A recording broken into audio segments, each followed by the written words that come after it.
Mwanamke yeyote atakayemuomba mume wake talaka pasi na uovu wowote, pasi na ubaya wowote, hakuna ubaya wowote, faharamun alaiha raihatul janna, basi harufu ya pepo ni haramu juu yake. Bwana, angalia tuna watoto hapa, kuna hivi, mimi sitaki tu, kwa sababu kadanganywa wakati wa maneno huko, kwa akatafuta mlango wa khulu sasa kama ndio sababu. Lakini sasa sisi dini yetu tunaamini kwamba yuko rabbuna al-aliyul kabir alimun bidhati sudur, Mola wetu aliye juu, aliye mkubwa, ambaye anayajua yote yaliyomo ndani ya vifua vya watu. Kwa hiyo wewe walifanya hili kwa msingi upi? Ajua.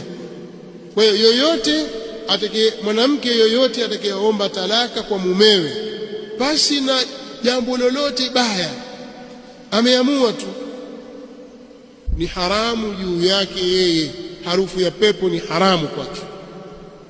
Tumeelewana?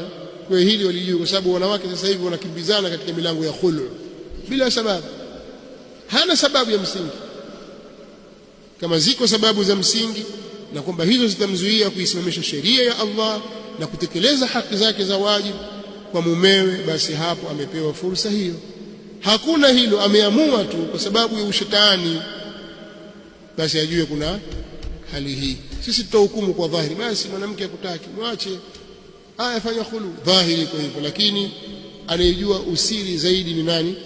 Ni Allah subhanahu wa ta'ala. Na hapa inakuja ubaya wa baadhi ya wanaume wanaowashawishi wake za watu wavunje ndoa zao kwa ahadi ya kwamba watawaoa. Hili ni jambo moja baya sana, takhbib.